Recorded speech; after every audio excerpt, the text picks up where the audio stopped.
Rekan Bupati Aceh Timur Iskandar Usman Arfarlaki mengunjungi Desa Cikbun, Kecamatan Perlak, Kabupaten Aceh Timur. Desa ini merupakan salah satu desa terparah yang dilanda banjir beberapa waktu yang lalu. Kedatangan Bupati Aceh Timur turut membawa sejumlah obat-obatan dan juga logistik untuk masyarakat yang mengungsi di salah satu menasah yang ada di Desa Cikbun. Bantuan juga disalurkan ke desa sekitar yang ada di pedalaman Perlak, Kabupaten Aceh Timur ini. Saya hari ini, teman-teman sekalian, berada di salah satu dusun di Desa Cikbun. Ini merupakan masalah yang belum selesai.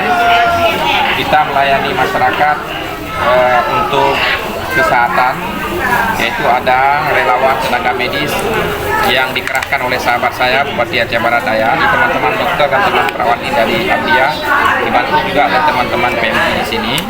Hari ini selain memberi pelayanan kesehatan kepada masyarakat, kita juga memberikan bantuan di lokasi pengungsi ini. Kemudian nanti kita akan beranjak ke lokasi pengungsi satu lagi di SD. Ya, kemudian kita akan juga serahkan genset untuk Desa Cikbun yang tergolong sangat parah di Kecamatan Perlak. Kemudian bantuan yang sebelumnya sudah 2 kali ya kita serahkan, kemudian langsung saya serahkan di Pendopo melalui GISI. Ini juga kita bawa lagi bantuan. Nah, desa-desa sekitar juga akan kita sentuh lagi bantuan di tahap selanjutnya.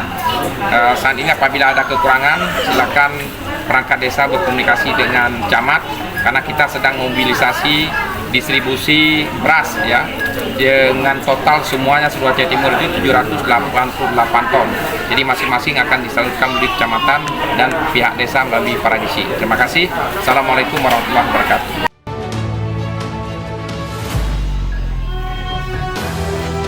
Sebelumnya, bantuan serupa juga turut disampaikan ke Desa Panti Labu, Kecamatan Panti Bidari, Kabupaten Aceh Timur. Selain itu, bantuan juga turut disalurkan ke Kecamatan Simpang Jernih, Kecamatan Serbajadi, Lokop, dan sejumlah kecamatan pedalaman yang ada di Kabupaten Aceh Timur.